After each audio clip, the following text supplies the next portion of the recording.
सृष्टि coaching YouTube channel में आप तमाम छात्रों का स्वागत है। बेहतर जानकारी के साथ आज हम लोग फिर उपस्थित हैं आपके सामने। आज हम लोग बैंकों का राष्ट्रीयकरण से जुड़ा प्रश्न, तथ्य पर आधारित और कंसेप्ट पर आधारित प्रश्न को लेकर आपके सामने आए हैं। बैंकों का राष्ट्रीयकरण का अर्थ क्या होता है, बैंकों का राष्ट्रीयकरण क्यों किया गया और बैंकों का कब कब राष्ट्रीयकरण हुआ, यह तीनों प्रश्न आपको स्पष्ट करेंगे। तो आइए छात्र हम लोग शुरू करते हैं। बैंकों का राष्ट्रीयकरण का अर्थ होता है कि जब बैंक पहले राष्ट्रीयकरण के पूर्व बैंक जो है कुछ पूंजीपतियों के हाथ में, बड़े किसानों के हाथ में ही होता था और उन्हीं के हित को ध्यान में रखते हुए कार्य किया जाता था। लेकिन धीरे धीरे देश में आर्थिक सामाजिक प्रगति को ध्यान में रखते हुए बैंकों का राष्ट्रीयकरण करना आवश्यक था। तो राष्ट्रीयकरण के पूर्व का स्थिति क्या था, यह आप अवगत हो चुके हैं कि बैंक कुछ पूंजीपतियों, बड़े किसानों और कुछ सीमित लोगों के हितों के लिए कार्य करता था। लेकिन बैंकों का राष्ट्रीयकरण क्यों किया गया, तो उसका पहला कारण आपको ध्यान रखना है। पहला कारण है बैंकिंग सुविधाओं तथा सेवाओं का विस्तार करना। बैंकिंग क्षेत्र में नए नए सुविधा लाए गए, उनका सेवा क्षेत्र का विस्तार किया गया। उसके लिए जरूरी था कि उसे राष्ट्रीयकरण किया जाए। दूसरा कारण देश का आर्थिक प्रगति करना। देश का आर्थिक प्रगति, उद्योगों का विकास, कृषि का विकास, व्यापार का विकास से ही संभव था। और इन क्षेत्रों में जब बैंकों ने ऋण देना शुरू किया तो देश का आर्थिक विकास निश्चित रूप से हुआ। तीसरा कारण है बेरोजगारी की समस्या को समाप्त करना। बेरोजगारी दो तरह से दूर हुआ। जब बैंकों ने अपना सेवा सुविधा का विस्तार किया तो बैंकों में भी काफ़ी अधिक संख्या में कर्मचारियों, अधिकारियों की नियुक्ति हुआ और बैंकों के द्वारा दिए गए ऋण से उद्योग, कृषि, व्यापार का जब विकास हुआ तो उसमें भी काफ़ी लोगों को रोजगार मिला।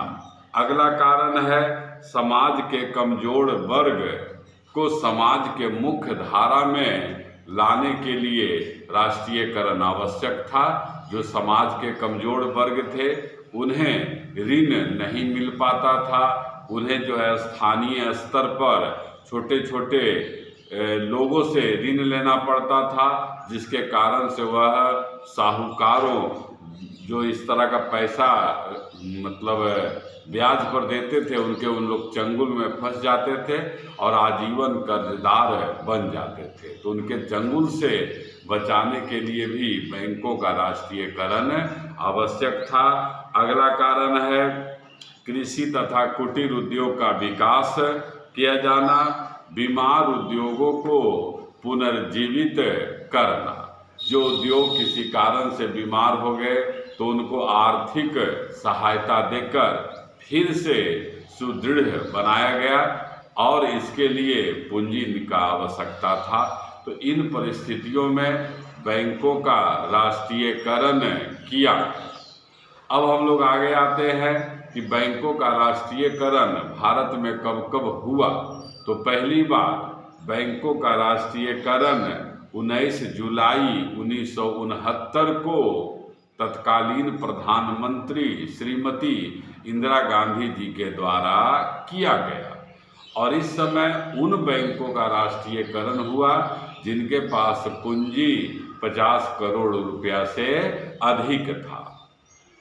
और इस समय जो है इसीलिए चूँकि 19 जुलाई को बैंकों का पहली बार राष्ट्रीयकरण हुआ, तो एक क्वेश्चन आपको और याद करना है कि बैंकों का राष्ट्रीयकरण दिवस कब मनाया जाता है। तो 19 जुलाई को बैंकों का राष्ट्रीयकरण दिवस मनाया जाता है।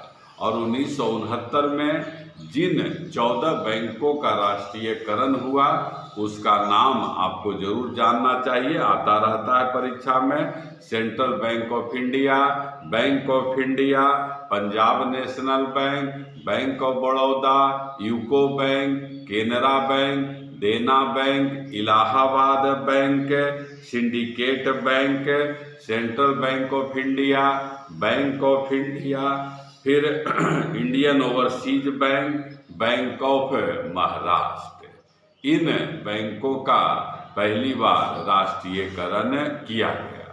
दूसरी बार बैंकों का राष्ट्रीयकरण 5 अप्रैल 1980 को तत्कालीन प्रधानमंत्री श्री राजीव गांधी जी के समय किया गया था और इस समय 6 बैंकों का राष्ट्रीयकरण हुआ और उन 6 बैंकों का राष्ट्रीयकरण किया गया जिसके पास 200 करोड़ रुपया से अधिक पूंजी था। और इन 6 बैंकों का नाम भी आपको याद कर लेना है, परीक्षा में आता रहता है।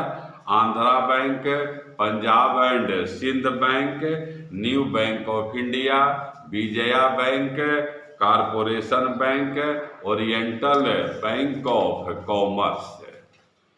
इस तरह से 2 बार राष्ट्रीयकरण हुआ। 4 सितंबर 1993 को न्यू बैंक ऑफ इंडिया का विलय पंजाब नेशनल बैंक में कर दिया गया। फिर इसके बाद जो है आपको राष्ट्रीयकृत बैंक 19 था, लेकिन अब आता है वर्तमान में राष्ट्रीयकृत बैंकों का संख्या कितना है। तो वर्तमान में राष्ट्रीयकृत बैंकों का संख्या 12 कर दिया गया है और कुछ बैंकों को अन्य बैंकों में विलय कर दिया गया। तो वर्तमान में जो राष्ट्रीयकृत बैंक है वह देख लेना है, क्योंकि यह जो है किया गया है आपका 2021 ईस्वी में बैंकों का राष्ट्रीयकरण हाल में हुआ है। तो अभी कौन कौन राष्ट्रीयकृत बैंक है उसको देख लीजिए। State bank of India, Punjab National Bank, Bank of Baroda, Canara bank, United bank of India, Bank of India, Indian bank, Central Bank of India, Indian Overseas bank, UCO bank, Bank of Maharashtra और पंजाब एंड सिंध बैंक। यही वर्तमान में जो है राष्ट्रीयकृत bank है। अब किन किन बैंकों का विलय किसमें कर दिया गया 1 अप्रैल 2021 को, इसको भी जो है आपको ध्यान रखना है। देना बैंक और विजया बैंक का विलय बैंक ऑफ बड़ौदा में किया गया। इस तरह का प्रश्न आता है किस बैंक का विलय किस में किया गया। इसी तरह से ओरिएंटल बैंक ऑफ कॉमर्स और यूनाइटेड बैंक ऑफ इंडिया का विलय पंजाब नेशनल बैंक में किया गया। सिंडिकेट बैंक अब केनरा बैंक के रूप में कार्य करेगा। फिर आंध्रा बैंक तथा corporation bank union bank of India के रूप में कार्य करता है तथा last Allahabad bank Indian bank के शाखा के रूप में कार्य करेगा। तो इस तरह से जब क्वेश्चन अगर आता है छात्र कि वर्तमान में राष्ट्रीयकृत नेशनलाइज बैंक का संख्या कितना है तो 12 है।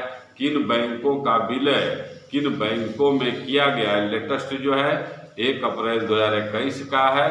तो अगर हमारा यह जानकारी आपको अच्छा लगता है तो हम आपसे ज़रूर आग्रह करेंगे इसे अधिक से अधिक शेयर कर दें, सब्सक्राइब करें, लाइक करें, कमेंट करें। धन्यवाद।